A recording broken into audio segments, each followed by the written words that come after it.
que agregar, les doy la palabra al doctor Francisco Javier Sánchez Gallardo, a quien agradezco enormemente por compartir con nosotros su experiencia y conocimientos. Em, Bienvenido, doctor. Silencio mi micrófono y te escuchamos. Muchísimas gracias. Vanessa, gracias por la presentación. Gracias, causas. No había escuchado, no había escuchado así eh, esta presentación de tu parte. Entonces, una gran amiga, Nisa, gracias por invitarme a su colegio a presentarles un poco de lo que se hace en el paciente, en los pacientes que son candidatos a este tipo de cirugías. Ya había discutido en previas ocasiones con Isa justamente la importancia, ¿no? Que juega la neuropsicología en todos los aspectos, no solamente en la cirugía del paciente despierto. Ya discutíamos sobre los casos donde, pues, pacientes con trauma, pacientes con seguimiento eh, por lesiones que dejan secuelas, pacientes que empiezan a cambiar previo a que nosotros nos demos cuenta que hay un problema, una lesión intracraneal o cerebral. Empieza a haber trastornos neuropsicológicos importantes. Entonces, es sumamente importante el rol que juega no solamente la neuropsicología, no solamente en el paciente despierto, pero bueno, el día de hoy nos vamos a enfocarnos a eso. Es muy amplio y extenso el tema. Me gustaría también pues platicarles un poco de cómo empezó, porque es una historia interesante de cómo se logró llegar a este punto en la actualidad, llegar a operar este tipo de pacientes de esta forma como se hace hoy en día. Y sin más, gracias por la invitación. Comenzamos. Y el tema es de la neuropsicología durante la neurocirugía del paciente despierto, una visión desde el quirófano. Eh, y bueno, comenzando por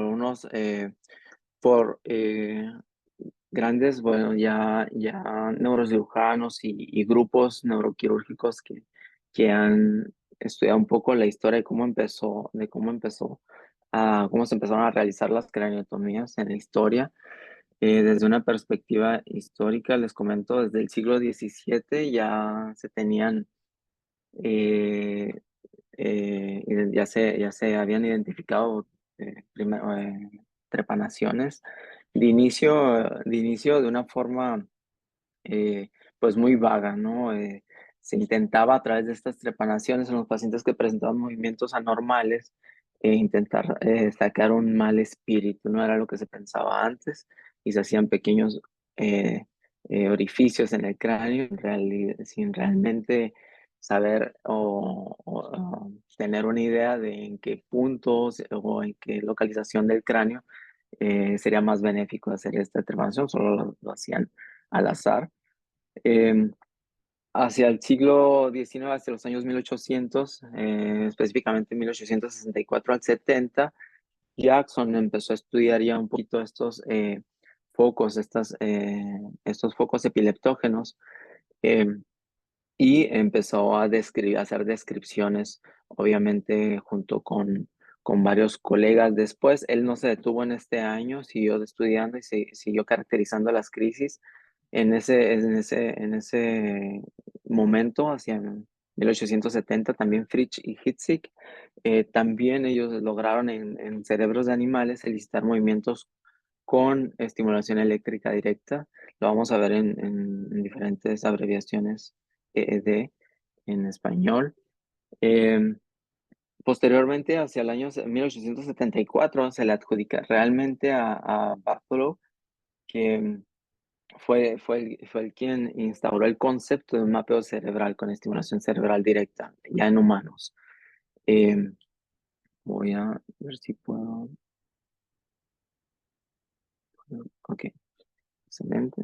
Eh, Casi una década después, a Bartholow, Victor Horsley, él empieza a hacer descripciones ya de la corteza humana gracias a todos estos estudios ya que se habían hecho.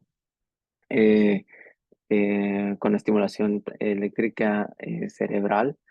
Em, aquí se me pasó a decirles un tema, un punto interesante de Bartholow. Él hizo sus estudios de estimulación con electrodos, los hizo sobre un paciente, una paciente que tuvo de 30 años, empezó a tener una úlcera y después se dieron cuenta que era un cáncer epidermoide que invadía hasta el cerebro y pues tuvo la idea de experimentar estimulando esta zona del tumor y fue donde describió que había movimientos contralaterales al hemisferio estimulado. Ahí así empezó la descripción.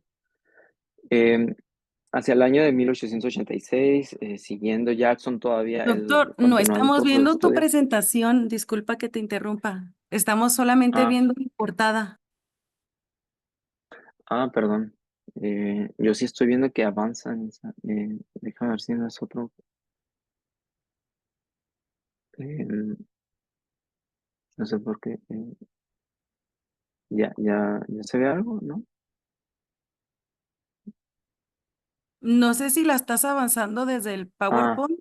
Quizá ocupas ok. avanzar desde Zoom. A ver, Ahora sí espérame. ya. ¿Ya? Ya. Disculpen. Es, disculpen. Retomo un poquito. Es una línea de tiempo. Estamos aquí en 1886. ¿Sí me escuchaban bien? Si no hubo problema con el audio. No, sí, no, para nada. Solo era que no veíamos la presentación. Se ve que está bastante interesante. Ok, bueno, es una pequeña evolución, una línea de tiempo. Comenzando en el siglo XVII con lo que les comentaba de las trepanaciones, los trepanos que se hacían cráneos de este tipo. Eh, bueno, siguiendo de las personas más importantes que empezó en este año aquí, en 1970, Jackson, John Howard Jackson, Friedrich Hitzig, y después Bartholow, Theodore Horsley, que es de los neurocirujanos que empezaron a hacer grandes descripciones sobre la corteza cerebral. eh, y aquí en este punto donde estamos, 1886, eh, Jackson hace ya una identificación del pulgar, la primera vez la primera vez que se identificó un movimiento por una estimulación directa cortical, fue por él y fue con el movimiento del pulgar, eh, identificando así también, él ya hizo las primeras cirugías de epilepsia para epilepsia parcial, significa que es crisis de epilepsia donde no se pierden donde no se pierde la conciencia y las crisis parciales, la epilepsia parcial también se le llama epilepsia crisis jacksonianas o epilepsia jacksoniana, que son crisis, es una epilepsia parcial, ¿ok? Y después, ya hacia el siglo XX, 1920, un poco más sonado, ya quizá lo han escuchado todos sus estudios también, Penfield, que él se encarga de Penfield se encarga de hacer estos estudios igual ya profundos sobre las crisis, documenta de una forma ya bien tallada todos los hallazgos transquirúrgicos su casuística, la reporta, y es el primero que logra tener ya técnicas realmente exitosas y reproducibles ya escritas en libros para la cirugía de epilepsia. Ahorita vamos a ver a detalle el homúnculo que él describe. Este es el homúnculo de Penfield, se llama. Describió dos homúnculos, uno somatosensorial que está hacia el giro poscentral y el motor, que es el giro precentral. Ok, ahorita los vamos a ver a detalle un poquito más adelante. Eh, y aquí vamos a continuar especificando un poquito sobre perspectivas históricas. Es bien importante hacer consideraciones anestésicas, ya que pues, en el quirófano nada se puede llevar a cabo sin ellos. Y Archer realiza de las primeras publicaciones por el lado de la anestesiología en craniotomías con pacientes despiertos. haciendo una gran casuística. Ahorita vamos a retomar parte de lo que él hizo también. Hacia 1922, la introducción de diferentes medicamentos ayudaron bastante a tener mejores estados, mejor sedación al paciente. Eh, Esto se realizó por Silvergel, que empieza a hacer los experimentos de Propofol con sedaciones cortas para lograr no tener a los pacientes tan sedados. Hay que tener en cuenta que lo que se buscaba en la cirugía del paciente despierto pues es tener respuestas eh, del paciente. Entonces no los queremos tener ni tan sedados, no dormidos. Por eso se practicaba de hecho, no había, antes de hacer la anestesia general, la cirugía era todo el tiempo en un paciente despierto con todas las complicaciones y obviamente consecuencias que esto conllevaba. Después desarrollaron nuevas técnicas por parte de la anestesiología, que fue la técnica del paciente dormido, despierto dormido. Se realiza, son 3 pasos durante la cirugía del paciente. Otras técnicas de MAC, que es un monitoreo, un cuidado anestésico con vigilancia un poco más estrecha, y la sedación consciente, que son con diferentes medicamentos que nos permiten tener un paciente en un estado de conciencia, pero con una percepción muy baja de estímulos externos. O sea, se juega mucho con diferentes medicamentos, no hay muchos, de los cuales es la dexmedetomidina, es un medicamento muy utilizado y que se explota mucho para este tipo de cirugía. Eh, Pasando un poquito, continuando, cómo se empezó ya a explotar toda la área del mapeo cerebral. Eh, se, Se dice mapeo, pero es la identificación de todas las regiones del lenguaje en el hemisferio, ya sea en un hemisferio dominante, se inició así, pero es en toda la corteza motora realmente, ¿ok?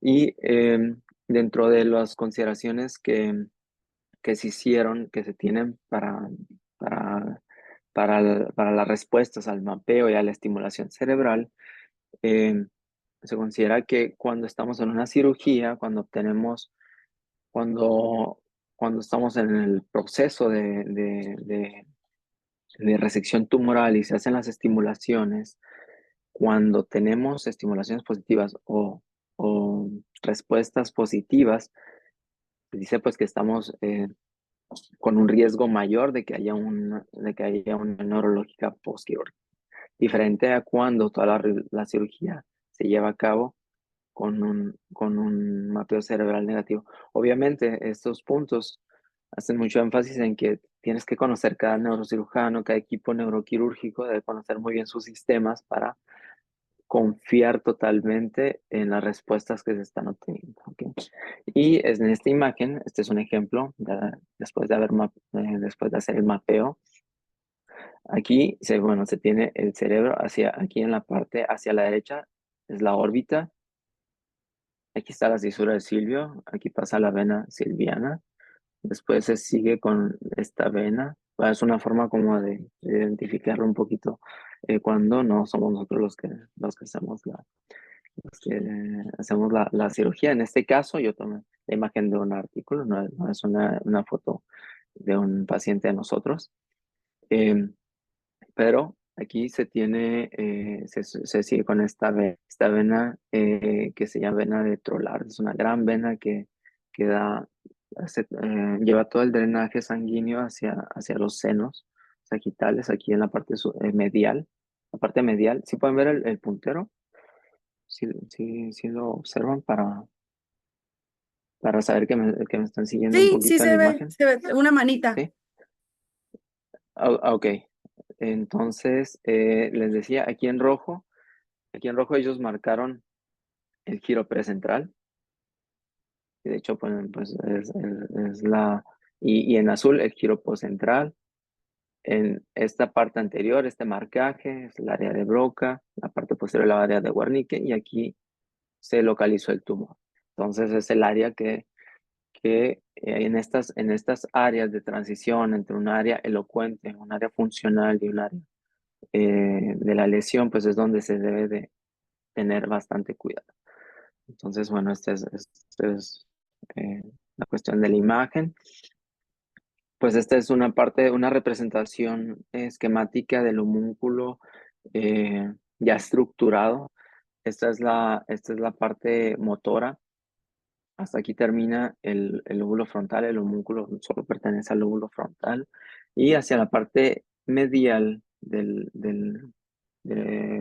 giro precentral, pues se empieza con el pie, la pierna, después hacia el ángulo, hacia en la parte, en la curvatura más medial.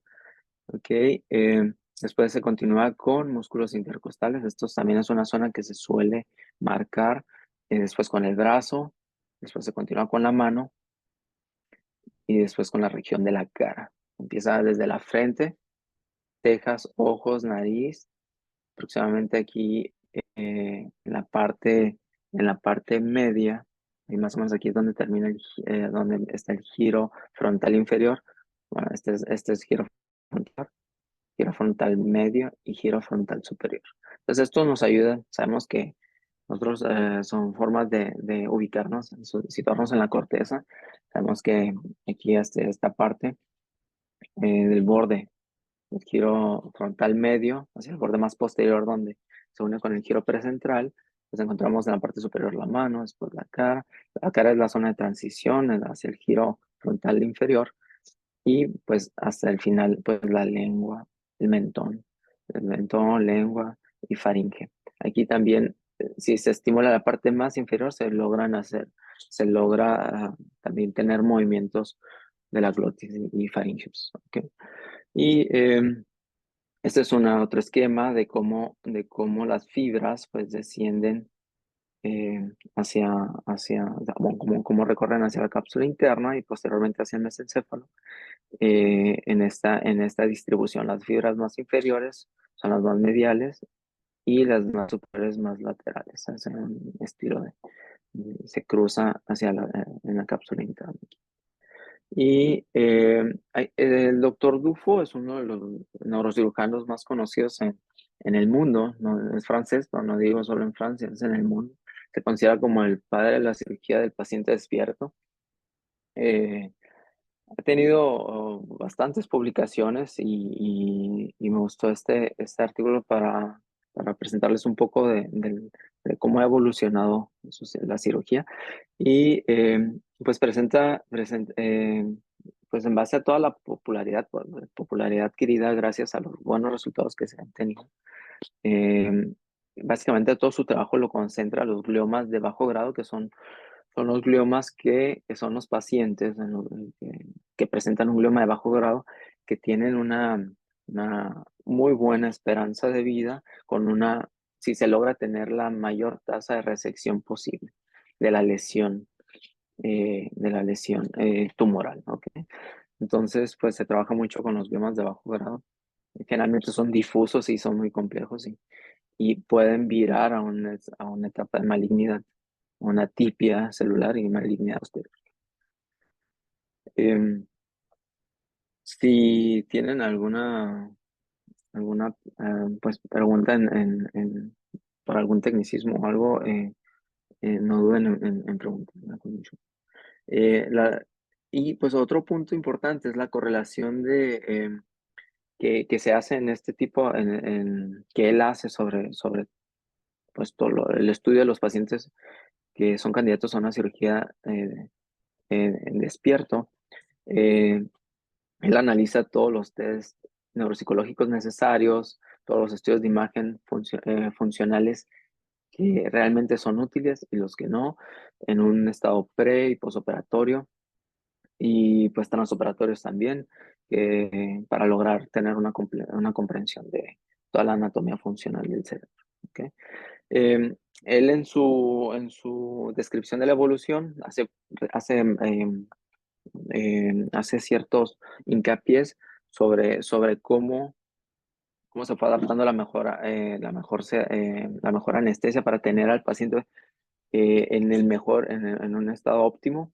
de cooperación en el momento de transoperatorio. ¿Ok? Entonces, pues ya antes se dieron cuenta pues que usar anestésicos generales como el cloroformo, pues tenía muy buenos control del paciente y de la cirugía, hablando del sangrado, de la presión, pero pues tenía muchas complicaciones.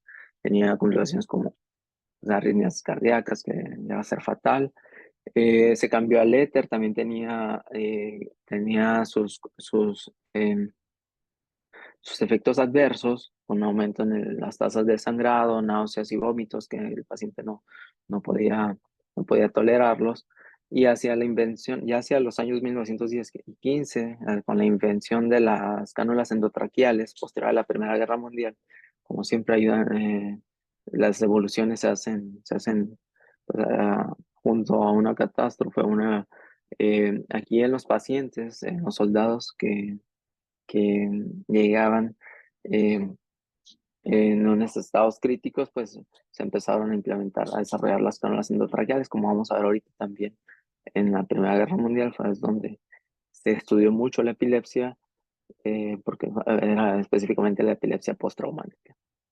Y muchos de los casos pues, eran focales, parciales. Pues se trabajó mucho con los soldados posterior a la Primera Guerra Mundial.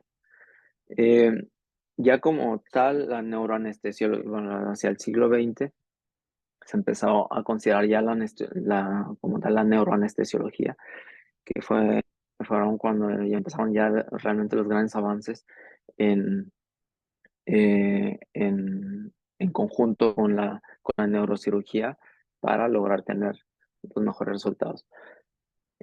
Algo bien importante que se desarrolló como anestésicos, pues sabiendo que tenemos un paciente despierto y la necesidad de evitar que tuvieran dolor, pues se describieron, se buscaban formas de tener anestesias regionales. Se preguntaron cómo podemos tener solo eh, una anestesia en la región de la cabeza y poder tener al paciente consciente, ¿no?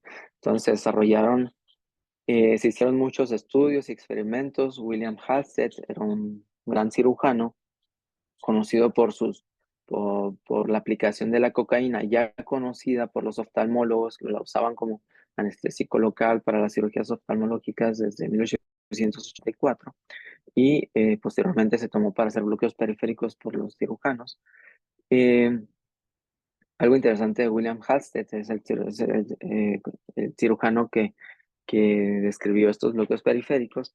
Él lo aplicaba en él mismo y pues creó la adicción a la cocaína, ¿ok? Y posteriormente, bueno, tenía, se dice, bueno, hay un artículo que se salió no hace mucho tiempo, que él fue quien instauró el sistema de residencias médicas eh, en los Estados Unidos con de eh, este estilo de trato, digamos, riguroso. Fue cuando se empezaron todos los médicos a tener estas jornadas laborales increíbles de un día, 2 días, eh, jornadas de guardias sin parar y todo pues porque él empujaba por la adicción que tenía a la cocaína hasta ahora, hace mucho tiempo que se, que se empezó a saber eso. Y, hola, había una pregunta, Más que es bien matado. perdón, Tienes que hacer adaptaciones curriculares. hola, hola, hola, ¿se me escucha? Alguien prendió su micro sin querer, ya lo silencié. Ah, ok, perdón. No pensé que no me preguntó. Entonces, bueno, su alumno, bueno, consiguiendo con la historia de la anestesia regional, su alumno que fue William Cushing, Rabbi William Cushing, él se considera, pues, hasta ahora como el padre de la neurocirugía moderna, un gran neurocirujano, continuó todos los estudios y todos los grandes trabajos sobre la neurocirugía de epilepsia y ya él introduce en forma la anestesia regional. Entonces lo que hacen son bloqueos, desarrollan bloqueos hacia la zona del cráneo que permiten sedar al paciente de una forma sola de la cabeza a nivel regional. ¿Ok? Él teniendo este éxito, pues ve que tiene muchos menos efectos adversos que una y mejores resultados, ya que se tiene al paciente despierto, teniendo una mejor respuesta verbal directa a la estimulación eléctrica directa cerebral, entonces pues logra tener mucho mejor resultados en sus cirugías. Pues también describe por primera vez toda la función somatosensorial del giro central debido a esto, pues porque antes en las cirugías en los pacientes sedados completamente con anestesia general solamente podíamos obtener respuestas motoras porque pues el giro central la área motora que podíamos estimular, había movimientos igual del lado contralateral, pero pues no podíamos saber todos los estímulos sensitivos. Entonces, hasta este punto es cuando ya se logra describir bien el homúnculo en forma, todo el giro somatosensorial, ¿ok? Y siguiendo un poco más entrados en la cirugía de epilepsia, en su evolución, Foerster ya refinó todos los mapas corticales humanos sobre soldados posteriores eh, que fueron lesionados posterior a la Primera Guerra Mundial, que resultaron con secuelas, como secuela una epilepsia postraumática. Y se delimitaron todas las zonas sensitivo-motoras elocuentes con la estimulación eléctrica directa. Y Penfield después describe todas las áreas funcionales del habla, visión, audición y memoria. Hacia 1940, pues ya se considera, bueno, ya se tiene un nuevo uso de la anestesia general, porque ya después de haber protocolizado y estandarizado todos los anestésicos y todos los nuevos, todo el desarrollo de los nuevos medicamentos, ya permitían hacer las cirugías de dormido, despierto, dormido. Podíamos al paciente jugar con la sedación y se volvía a sedar después de que se despertaba. Entonces ya por eso hasta los años 1940 es cuando se logra tener em, mucho más tranquilidad del paciente. Eso es cierto, porque antes tenían muy buenas respuestas, tenían muy buenos resultados con la anestesia regional, pero bueno, el paciente era incómodo en algún punto, no todos los pacientes eran recuperadores, y pues en un paciente, como en un paciente dormido. Ok, em, este es un ejemplo de una cirugía en la parte inferior, la posición lateral clásica. Aquí en la parte de abajo se encuentra el neuropsicólogo eh, platicando con el paciente, los cirujanos en la parte posterior, arriba de la cabeza, asistente del quirófano. Así es como empezó aquí Penfield, y Penfield trabajaba con Foerster aquí, y Penfield que es quien se encuentra parado aquí. Ok. La implicación que ha habido en las neurociencias, pues, está de más decirlo, es sumamente importante. Eh, Debido, bueno, que hay una evidencia hay una evidencia ya en artículos donde la distribución y el funcionamiento no es como se consideraba antes, solamente una pequeña área en la corteza, cuando, como se tenía entendido, cuando se estimulaba solamente ciertos sitios, se decía, bueno, este es el área de la mano específicamente, pero se sabe ahora pues que hay redes odotópicas, que significa, odotópico es, bueno, es que es el estudio de todas las vías neuronales eh, y pues específicamente se dedica a todos los procesos cognitivos que no están relacionados, no están situados en un punto específico en la corteza cerebral, ¿ok? Entonces aquí les muestro un poco que gracias a todos los conocimientos en la neuroanatomía también de las vías neuronales, que es la odología, entre regiones cerebrales corticales y subcorticales se ha logrado comprender un poco de todas las vías y todos los fascículos que viajan de una zona a otra en el cerebro. Este es una imagen de una disección toda la sustancia gris, y se deja solo las fibras, se llaman métodos de disección de fibras blancas, se llama, aquí en esta parte de la izquierda. Y bueno, en modelos anatómicos y ya con mucho trabajo en el laboratorio de neuroanatomía se logra adquirir este tipo de imágenes donde se logran caracterizar arterias, venas con todas las fibras también. Ahorita vamos a ver unas imágenes más de cerca. Em, Como por ejemplo aquí, solamente como para hablarles un poco, en este artículo, que por ahí está la referencia, si lo quieren también ver más a detalle, eh, ejemplifican, estas imágenes se obtienen a raíz de adquisiciones de resonancia magnética con tensores de difusión y se logran caracterizar las fibras de esta forma. Y pues se hace una correlación aquí, estos autores logran hacer una correlación con la neuroanatomía en un espécimen de un cerebro, aquí mostrando, les voy a hacer unas comparativas. Este es el fascículo longitudinal superior, y que se ejemplifica aquí en azul. El fascículo arcuato, que sabemos que comunica el área Wernicke con el área de Broca. Las diferentes cápsulas en este espécimen. Podemos ver la cápsula extrema, el fascículo longitudinal medial, el arqueado de nuevo, giros, el giro angular, supramarginal. ¿Okay? Entonces, ahorita, este es uno muy importante en esta imagen, el fascículo inferior fronto-occipital. Este fascículo, ahorita lo vamos a ver más em, en otra diapositiva posterior, donde para estudiar la funcionalidad y el rol que juega en los diferentes resultados y respuestas que vamos a tener ante estímulos.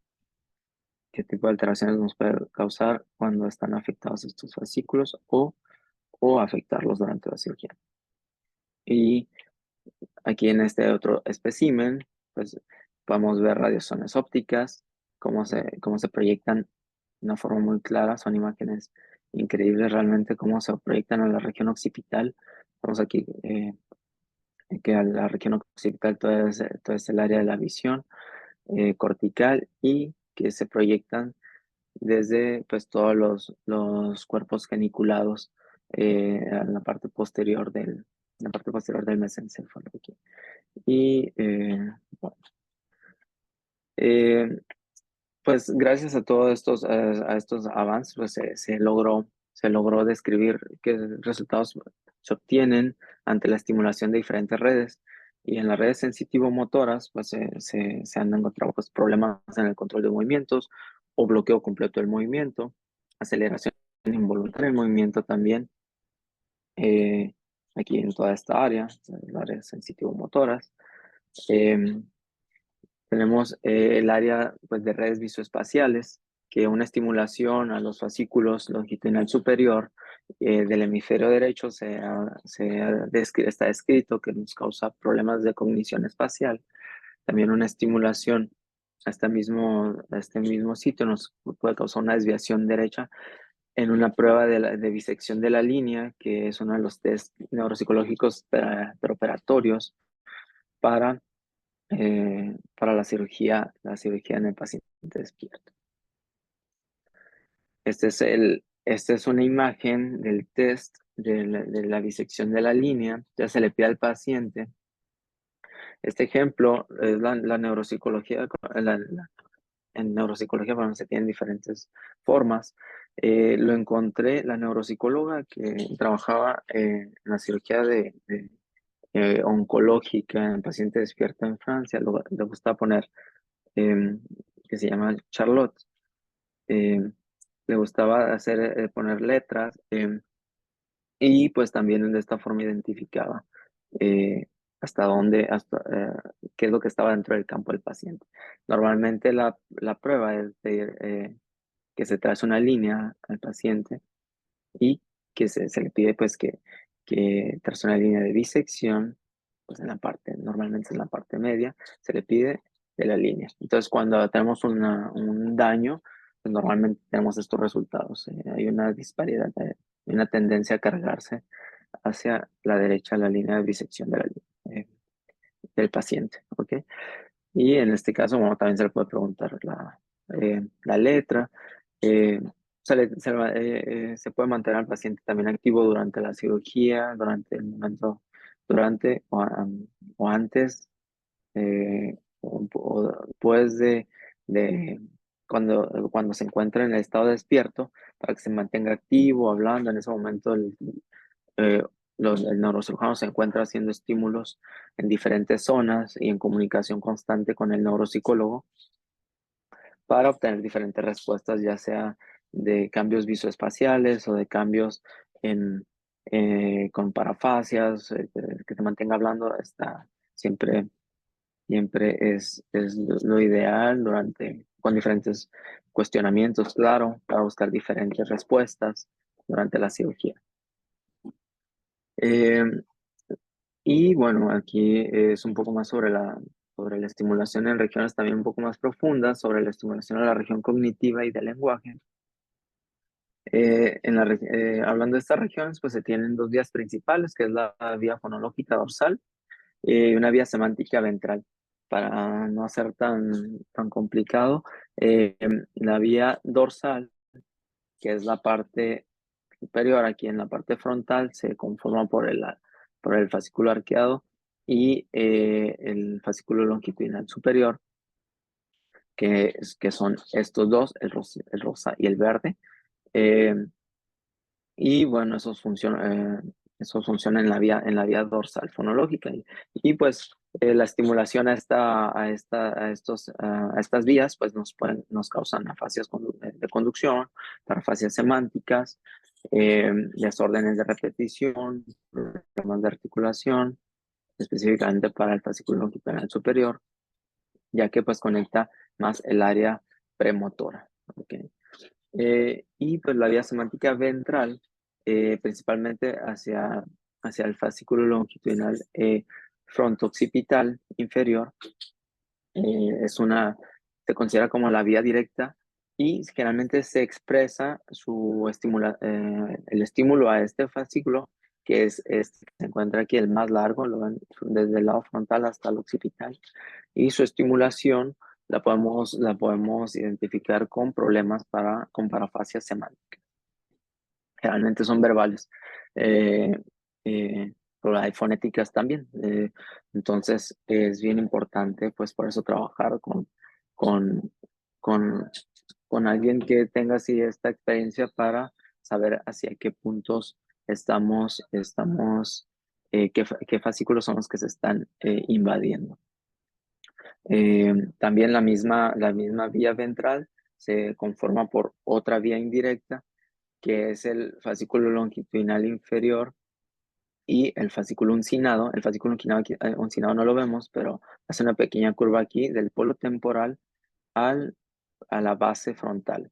El fascículo uncinado y el fascículo longitudinal inferior, que es este. Aquí lo podemos ver. ¿Ok? Y bueno, es importante, bueno, saber que es una vía indirecta complementaria. Entonces, algo que se suele, o sea, hacer mucho en neurocirugía, pues hay muchas lesiones de polo temporal o hay mucho trauma en neurocirugía donde se suele hacer resecciones temporales del polo, generalmente el polo anterior temporal, aunque tomamos un poco durante la resección de los fascículos longitudinal inferior, hay una compensación por el fascículo fronto-occipital inferior de todos estos segmentos inferiores de comunicación. Entonces, no solemos tener estos problemas de parafasias como secuelas generalmente a partir de estas cirugías. Y bueno, este es un esquema que si gustan pues después Si alguien gusta la presentación ya lo pueden ver más a detalle, pues es una forma de ejemplificar las vías ventrales semánticas y la vía dorsal lógica y cómo pues se conecta a las diferentes áreas del cerebro. Las más importantes, sabemos que todas las áreas que funcionen con la memoria aquí en esta parte azul, la parte que trabaja mucho en la memoria de trabajo es toda la parte del área de Broca anterior, la corteza, toda la área premotora ventral, parte anterior de la ínsula y hacia la zona de Wernicke que es todo el giro supramarginal, que es donde ya se hace toda el lenguaje sensitivo, la comprensión, antes de procesar realmente toda la información para realizar actividades más complejas, cotidianas o de la vida, ¿no? De la vida diaria. Entonces, esto es sumamente, este modelo, pues es el modelo de lenguaje, de proceso de lenguaje, es un modelo odotópico, donde describe un poco cómo se comunican eh, de- todas las vías de fibras blancas, ¿ok? Y pues pasando ya pues directo al quirófano, la visión como desde el quirófano. Algo bien importante, pues antes de que el paciente llegue al quirófano es la selección del paciente. Realmente pues son pacientes que la mayoría son, ahora no hay contraindicaciones absolutas. La mayoría de ellas se han hecho relativas. Dentro de los pacientes eh, eh, que se eligen, son aquellos que tienen lesiones supratentoriales situadas en o alrededor de zonas elocuentes. Se ha utilizado y sobreexplotado esta técnica últimamente, operando pacientes despiertos, teniendo lesiones en zonas no elocuentes. Eso hay muchos grupos de neurocirujanos que no lo validan tanto. Sin embargo, bueno, pues tampoco está con, eh, se tiene al paciente, eh, pues a las descripciones que hacen, siempre pues se tiene el riesgo de tocar zonas elocuentes, vías, como ahora con todos los modelos odotópicos, dice siempre vas a encontrar una vía funcional, entonces se permite hasta cierto punto, ¿no? Hay técnicas, bueno, pues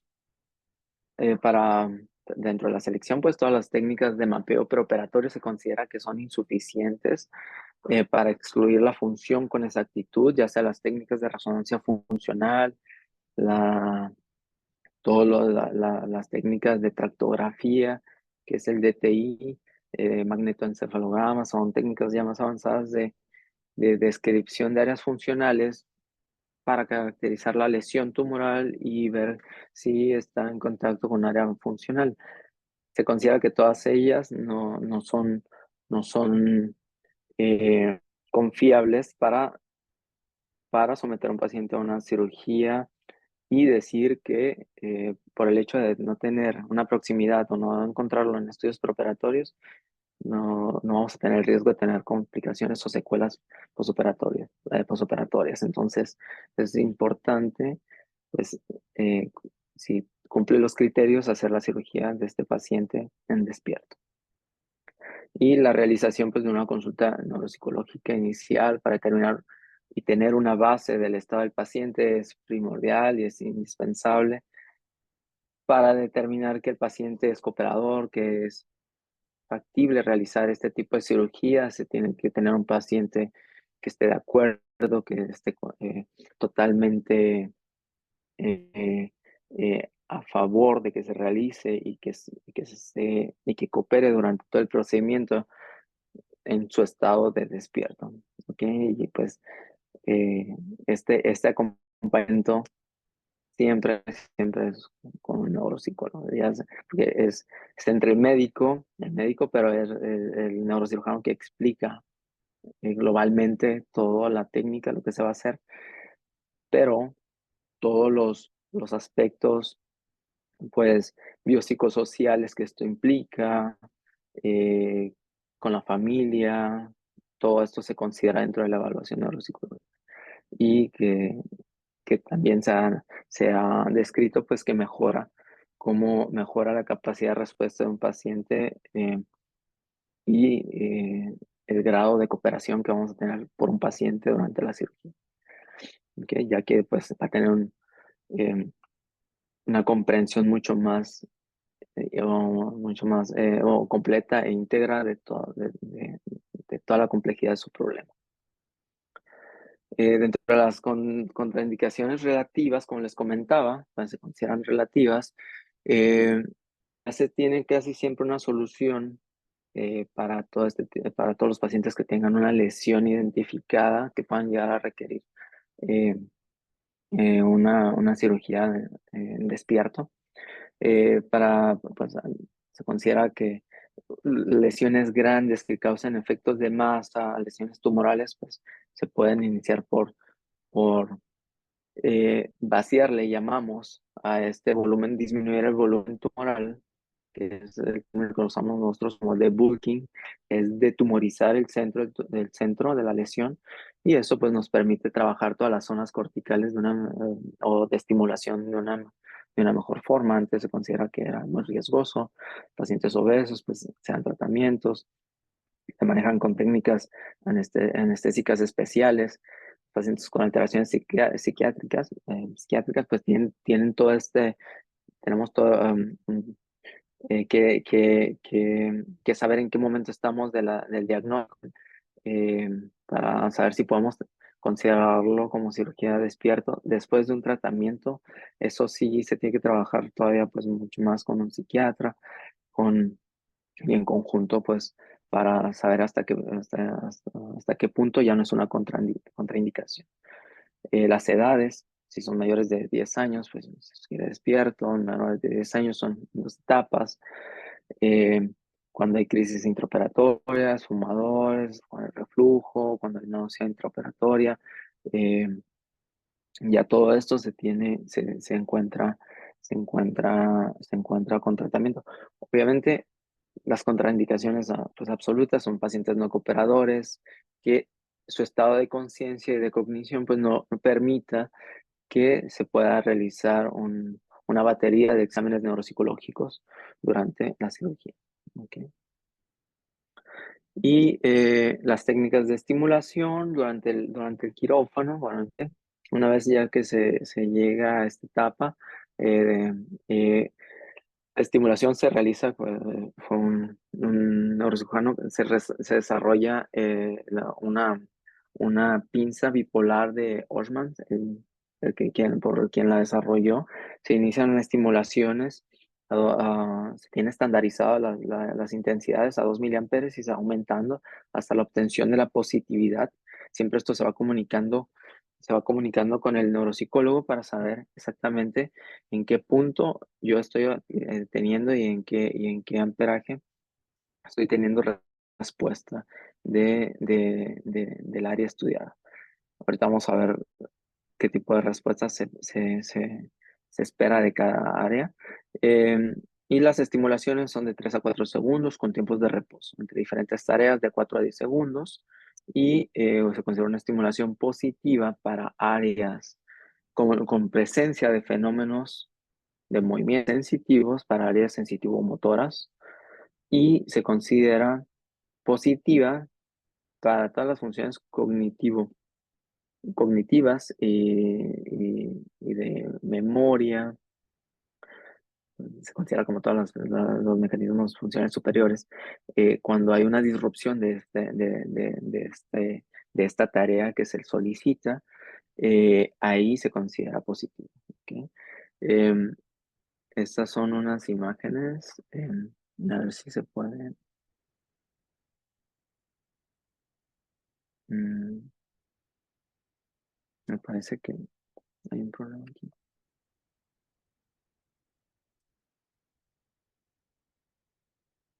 Ah, eh, Aquí voy a poner pausa. Bueno, este es el quirófano. Sí se puede ver el video. ¿Se ve bien? ¿Está bien ahí?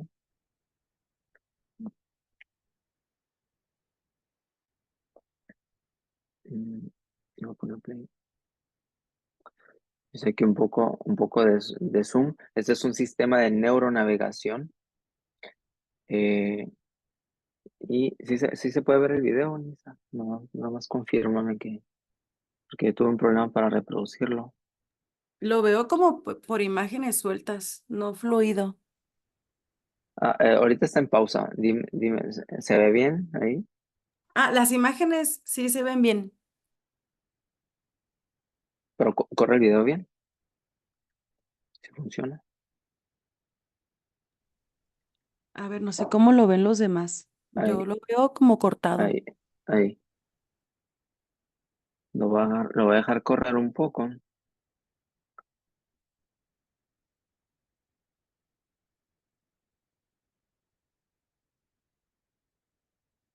Nada más, si me confirma si avanza bien el video.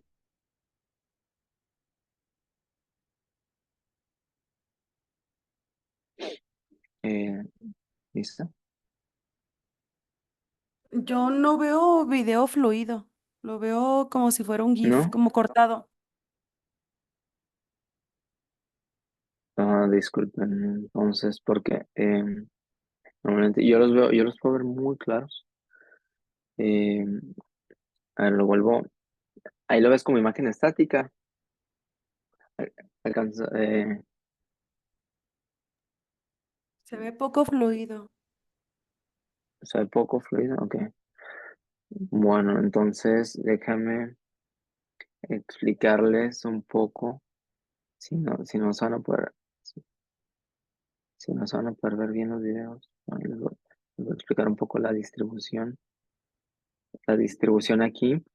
Cómo se encuentra el paciente. Generalmente el paciente en una posición lateral, eh, con un cabeza. La cabeza se encuentra fija para asegurar la misma posición durante toda la cirugía. Aquí hay pines, si alcanzan a ver, hay pines. Es un cabezal que se llama de Mayfield y son una fijación que se incrusta al cráneo de 3 puntos, tiene 3 puntos de fijación y obviamente ahí se realiza un bloqueo en esa zona para poder evitar dolor al momento del despertar del paciente. ¿Ok? El cirujano aquí en la parte de la cabeza superior, el neuropsicólogo siempre viendo la cara del paciente, eh, cómo se encontraba en la imagen ahorita de los videos. Espero ahorita, no sé si es una cuestión de tiempo que se carguen bien. Eh, y bueno, el anestesiólogo aquí, el neurofisiólogo, el epileptólogo y pues la zona de los aparatos, el sistema, los sistemas, todos los equipos del quirófano. Aquí lo que vemos lo que se ve en esta imagen al fondo es el sistema de neuronavegación, eh, donde se alcanza a ver, espero que sí lo alcancen a ver, es una imagen donde nosotros dibujamos los tractos, las vías. Aquí la vía motora está en rosa, se ve en el fondo y pasa justamente pues una imagen obscura, que es una imagen de la lesión tumoral que pasa en contigüidad al área motora en su parte, en su parte anterior del giro presentral. ¿Ok? Em, Aquí en esta imagen en el medio, este video, el neurocirujano se encuentra realizando con con un aspirador el tejido tumoral. No alcancé a marcar, alrededor se encuentran todas los puntos de delimitación de la zona funcional, que no se alcanzan a ver, pero bueno, eh, está justo en esta parte donde está un poquito blanco, sus manos pues aspirando la parte del centro del tumor, eh, eh, o en la parte más posterior, no sé exactamente en ese punto en el que estaba, el doctor Julián, que es un neurocirujano también que realiza este tipo de cirugías allá en Francia. Eh, y aquí en esta imagen, bueno, hay una barrera pues de esterilidad aquí, de este lado, el lado izquierdo se encuentra Charlotte, que es la neuropsicóloga, buena colega y amiga allá que me pasó alguna información para poder compartir. Em, Espero, bueno, aquí en la siguiente diapositiva, eh, más de cerca le hice un zoom a la lesión. Esto es lo que hicimos para este paciente. Como pueden ver, bueno, no son, se ve aquí los fascículos que, que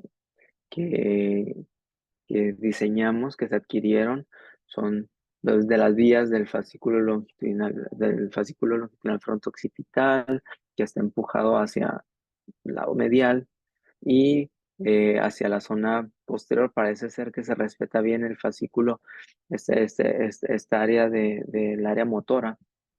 Entonces no tuvimos no tuvieron en este caso ninguna complicación por lograr hacer una resección máxima segura, evitando pues complicaciones o secuelas posoperatorias en este caso.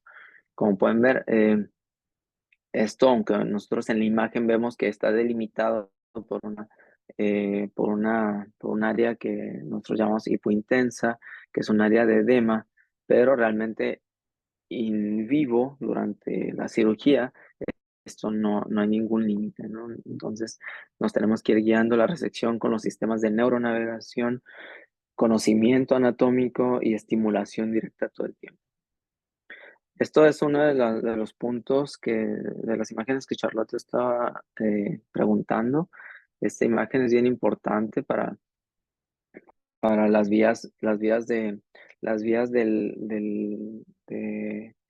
dorsales, eh, de los fascículos dorsales, que se encargan también de muchas áreas, de las áreas de identificación y cognición, la identificación de caras, toda la zona de los fascículos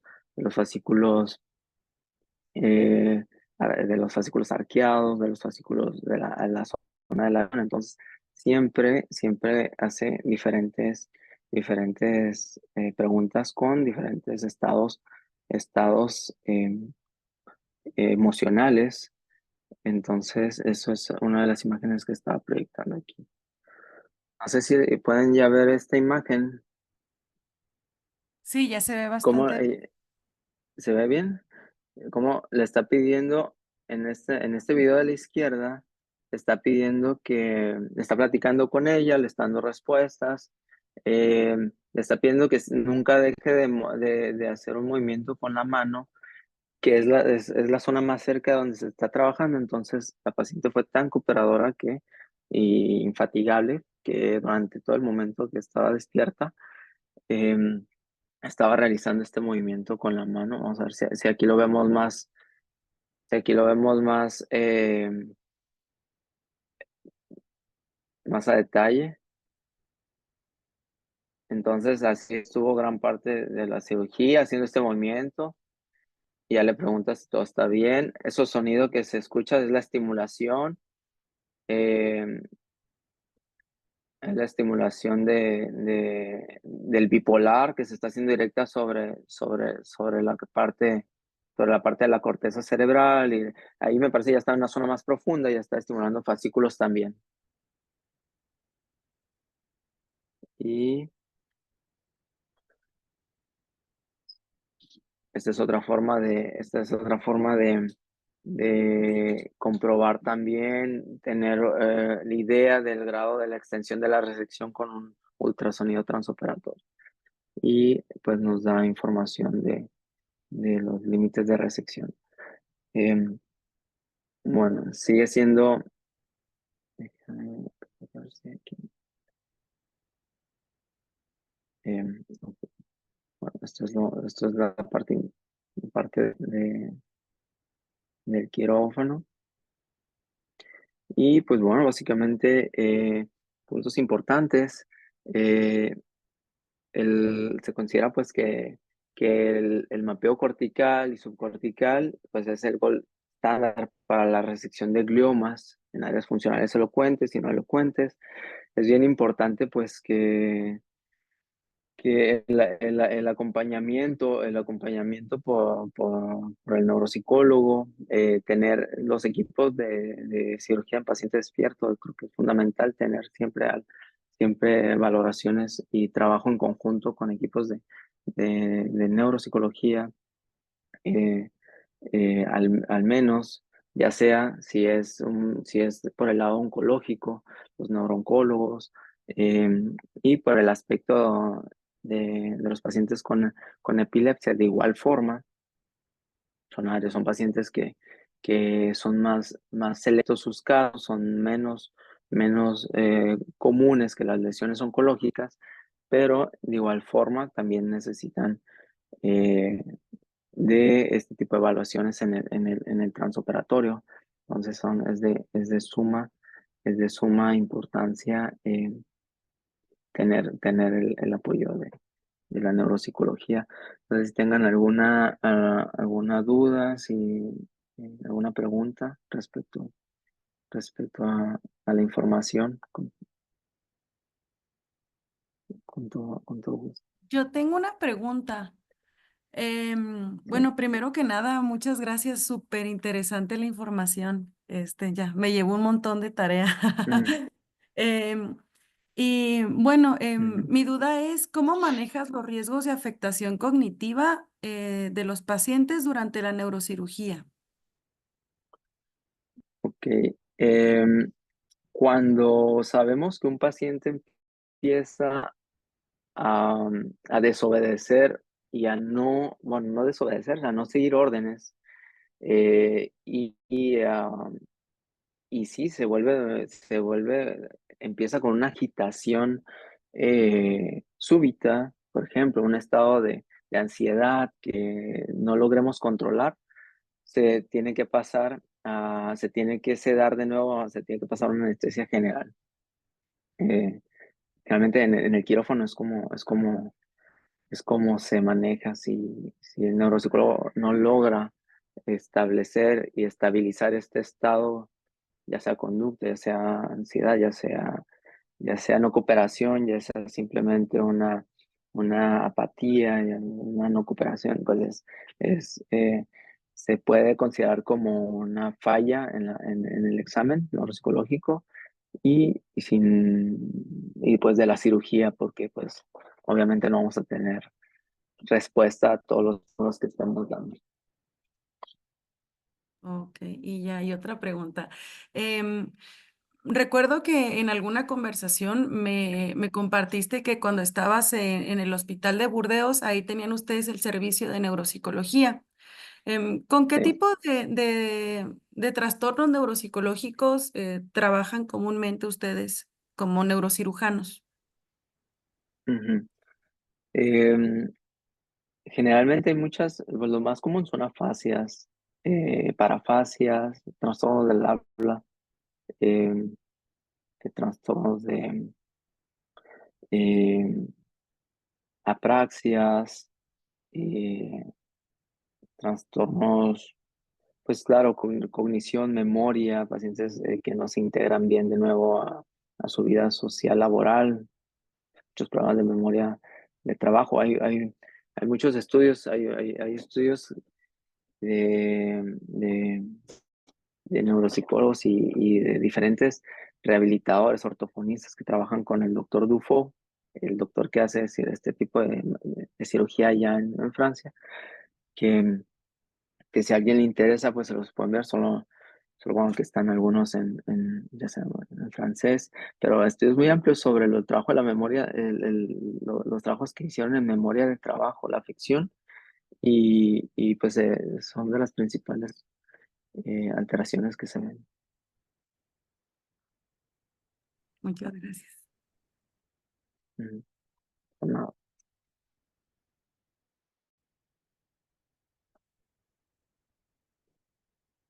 ¿algún comentario? Más Hola, doctor, sí. Hola, ¿cómo están? Pues muy buenas noches, muchas buenas gracias por noches. la ponencia, la verdad estuvo excelente también aquí en el chat, justamente dicen que muchísimas gracias, que excelente ponencia. Y pues me queda una duda justamente con lo que mencionaba Nisa. acerca de estos pacientes que se vuelven combativos o con ansiedad y demás. Ahora está justamente mucho de auge en la neuroanestesia, la parte de neuromonitoreo. Entonces, pues tienen como muy monitorizado justo digamos, la respuesta que tiene el paciente a la anestesia y cómo es que ustedes pueden diferenciar una respuesta, ¿no? De la anestesia, a lo mejor de la dosis o simplemente de, pues, de cómo lo está, digamos, manejando el paciente por propia condición. Entonces, cómo hacen esos cambios en cuanto a efecto de la anestesia? Muchos anestésicos, pues, crean alucinaciones, ¿no? Respuestas, en el momento. Y si bien tienen, no sé si tienen un neuromonitoreo ustedes en el hospital, ¿cómo lo manejan? Bueno, sería así como una, el neuromonitoreo y dos, la diferenciación entre justo estos pacientes combativos y si es efecto o no es efecto y cómo entra ahí el equipo multidisciplinario. Ok, gracias por tu pregunta. Sí, es un poco complejo esta situación. Pues afortunadamente, bueno, trabajamos con siempre neuroanestesiólogos en el equipo son neuroanestesiólogos que tienen una capacidad de la utilización de los medicamentos, de los anestésicos, necesaria para que todas las respuestas del monitoreo neurofisiológico, que se cuenta, por supuesto, todo el tiempo con ellos, eh, logremos adquirir estas respuestas con los equipos de neuromonitoreo. Eh, voy a poner las imágenes. Ok. Ok, entonces, hablando de la respuesta, hay ciertos medicamentos que no se deben de aplicar mientras se estén haciendo estímulos, como pues los relajantes musculares. No podemos tener relajantes, tenemos que tener dosis Repofol de, mm, de todos por ejemplo, el que más se usa, el remifentanil, derivados de benzodiazepinas que se utilizan. Se manejan a unas medidas específicas que nos permiten tener esta respuesta siempre del monitor. Pensamos que si sobrepasan estas cantidades, pues no vamos a tener ninguna respuesta. Y el neurofisiólogo se comunica con el neuroanestesiólogo. Casi siempre ellos son los que nos dicen a nosotros, vamos a hacer un estímulo. Si no tenemos la respuesta esperada, pues significa que algo nos está pasando con la anestesia, y pues se trabaja siempre en conjunto. Que pues sabemos que debe ser algo muy dinámico. No todos los pacientes eliminan o metabolizan igual los medicamentos, entonces se debe estar siempre vigilando en un punto específico. Y la segunda pregunta se me hizo, no capté bien el objetivo de la pregunta. ¿Me puedes repetir, por favor? Sí, creo que va hacia lo mismo, nada más la diferenciación entre justo cuando un paciente se pone combativo o ansioso y cómo empiezan a diferenciar, pero ya creo que ya respondió las dos preguntas en una. En cuanto a todo el equipo que Ajá. se va comunicando al neurofisiólogo, justamente van viendo las dosis por la metabolización del propio paciente, etcétera, ¿no? Sí, Sí, sí, nada más sería justamente. eso. Ujú. Ujú. Sí, y igual, pues bueno, siempre se manejan con el neuroanestesiólogo. Trabaja con diferentes eh, hay diferentes, el monitoreo, vaya, que realiza también hay un monitoreo muy importante que hacen de ondas cerebrales. Entonces maneja una estabilidad siempre de un paciente para tenerlo en un estado de sedación profunda necesaria, que permita pues el monitoreo neurofisiológico. Y bueno, eso depende del tipo de monitoreo neurofisiológico. Eh, se maneja, se maneja en el monitoreo. Es todavía más complicado para la cirugía del paciente despierto, generalmente en lesiones tumorales. eh, de los puntos más importantes es presencia antes del neuropsicólogo en el quirófano, antes de que empiece el neuroanestesiólogo la sedación. Eso le da bastante tranquilidad y calma, saber que lo va a encontrar de nuevo. Se van a reencontrar el neuropsicólogo con el paciente durante un tiempo determinado, y el acompañamiento al momento de, generalmente ahí si el paciente es muy buen paciente, pues ya puede el neuropsicólogo decir, yo ya no voy a estar cuando al final de tu cirugía, ya nos vamos a ver hasta tu habitación. Eh, Eso da mucha tranquilidad eh, al paciente y una gran capacidad para cooperar durante el procedimiento. Ujú. Y muchas gracias. No sé si alguien más tenga una duda, algún comentario.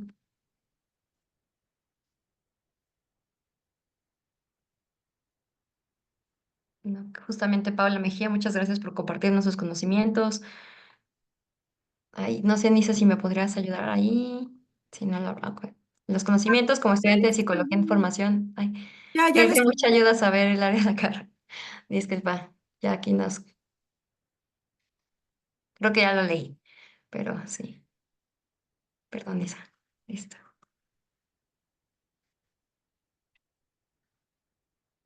Ok. No sé entonces si alguien más quiera decir, pues muchas felicitaciones aquí en el chat. ¿Alguna duda, comentario?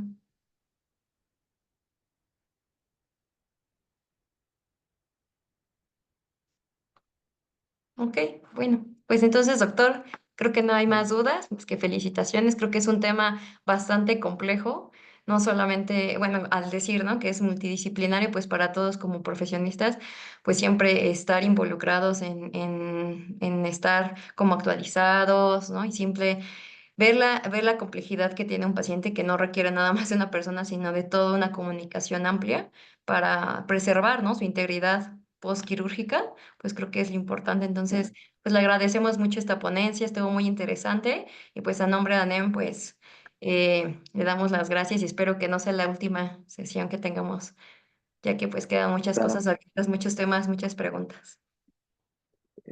con mucho gusto, con mucho gusto. Gracias por invitarme, gracias a ustedes.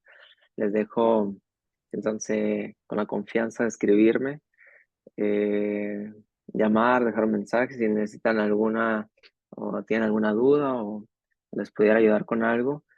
Aquellos que quizá pues igual quieran tener la presentación, se la puedo pasar a Nice y después la contactan a ella. eh, pero va a ser quizá más sencillo. Pues bueno, estoy a sus órdenes aquí en Mexicali para lo que les pueda ayudar.